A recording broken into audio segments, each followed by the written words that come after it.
Good morning, everyone. I'm Miss Katie, and today I'm going to be reading The Sour Grape by Jory John and Pete Oswald.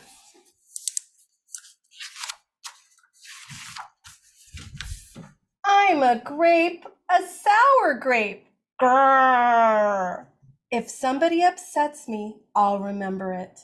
If somebody wrongs me, I won't forget it. If somebody insults me, I'll never ignore it. Nope. See that banana over there? That banana slipped and bumped into me, so I'm holding a grudge. See that orange? That orange didn't call me back for a week. Grudge. See that lime? That lime borrowed my scarf and never returned it. Grudge. I suppose I've got pretty thin skin for a grape. Nobody steps on this grape. Grrr. Granted, it wasn't always this way. I grew up in a close-knit bunch. There were about 3,000 of us in our little community. We were sweet to each other. You look nice today. So do you. No, you do. We all lived on a vine. Sure, it was a bit claustrophobic, especially when we were trying to get ready in the morning. Are you done in there? Come on.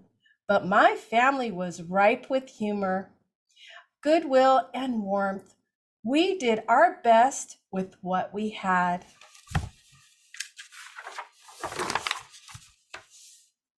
My grandparents visited on the weekends. We'd stroll in the sun and they'd teach us what they knew. They said that it takes a bunch to raise a seed. They said that good grapes roll their own way in life. They told us to be kind, forgiving, considerate, and grateful.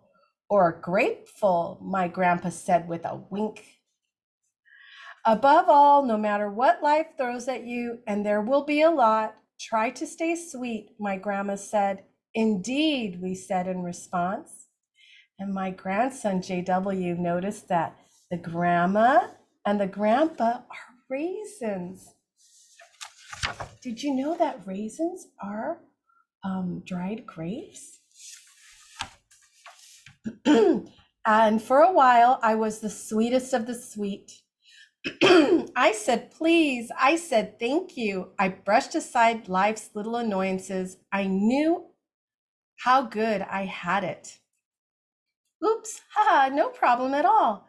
But then one day, something changed in me. It was my birthday. I had rigorously and vigorously planned a big party for weeks. I sent out invitations with the date prominently displayed. Get this, I had a Ferris wheel, a magician, hay rides. I had snacks upon snacks upon snacks. The highlight of the party, though, was a fireworks display, which would happen at sundown. I stood out in front and waited. I stood out in front and waited for folks to arrive. I had a gigantic smile on my face. I waited. Everybody was a little late, it seemed. No big deal, no big whoop. So I waited. A tumbleweed rolled by. A coyote howled in the distance. Ooh! The sun sank behind the hills, and I waited.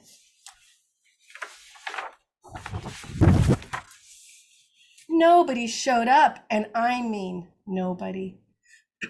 By the time the fireworks show started with me as the sole spectator, I was scowling. I considered everybody I'd invited, and only one thought came to mind. Grudge, grudge, grudge, grudge, grudge, grudge, grudge, grudge, grudge. After that, my personality became something else entirely. I went from a sweet grape to a bitter grape to a snappy grape. Who moved my chair? Finally, I became a sour grape. Grrr! I started holding minor grudges that eventually became major grudges. Why don't you watch where you're going? I scowled so much that my face got all squishy. You know what? Don't even bother calling me back. I took my grumpiness out on others. Are you ever going to return my scarf?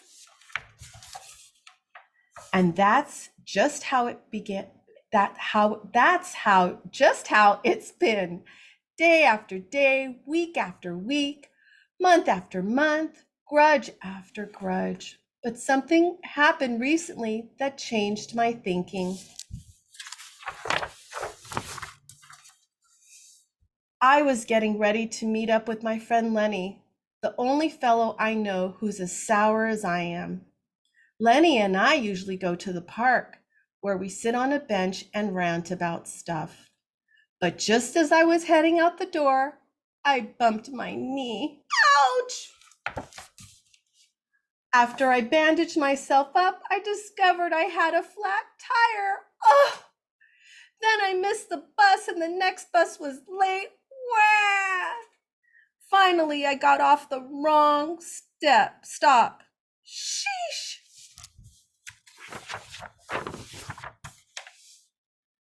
By the time I arrived at the park, it was getting dark. Lenny was fuming and furious with a frown and a furrowed forehead. He looked all squishy. We agreed to meet at exactly 4 o'clock. You're 3 hours late. I tried to explain why I was so tardy, but Lenny wouldn't listen. He'd already made up his mind. He formed a huge grudge and he wouldn't budge. I couldn't believe it. How unfair, I thought. How ridiculous, I thought. How similar to the way I would react.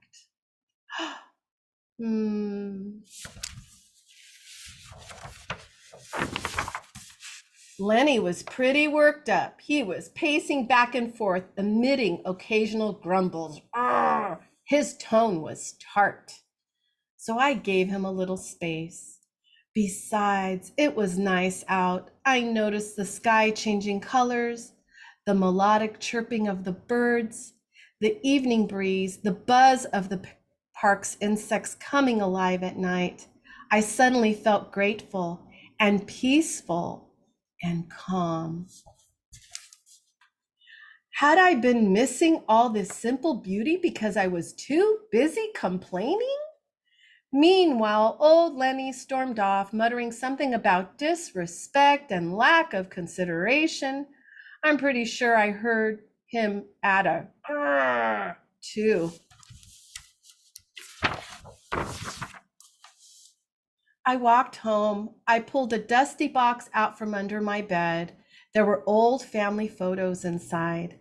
I spotted myself in one of the pictures. I was so sweet. I knew that little grape from the photo was still a big part of me deep down. It would just take some work to get back there again. And that was the exact moment I found the invitation I had sent out for my infamous birthday party, the one where nobody showed up.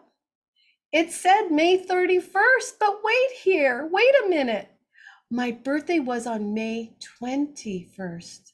Alas, I told everyone to come on the wrong day.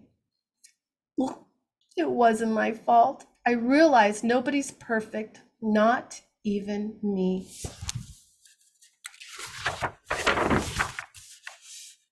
After that, I started noticing other things too, like how remaining sour all the time is so draining. I'd wasted so much energy holding grudges when I could have cleared the air if I'd felt hurt.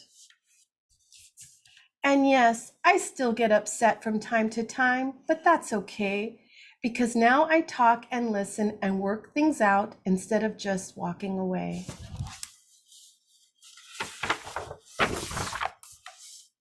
My sourness is fading. I'm letting go of all my grudges, and hey, it's working. Slip-ups happen. I'm just glad you're okay. Oh, thanks. That scarf looks sublime on you. Why don't you keep it? Really? You're the best. Orange, you glad we got to catch up? I'm so grateful that we did.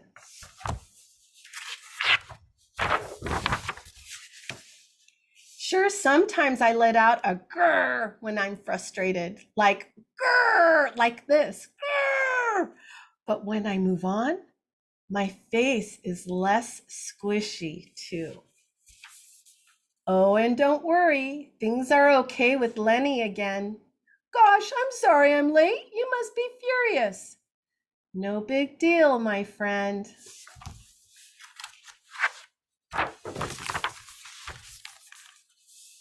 You know what? If you look at things in the right sort of way, and if you remember to be kind, considerate, forgiving, and grateful, life can be pretty sweet. Yes, indeed. And that is the end of The Sour Grape by Jory John and Pete Oswald. Have a lovely day, everyone. See you next time.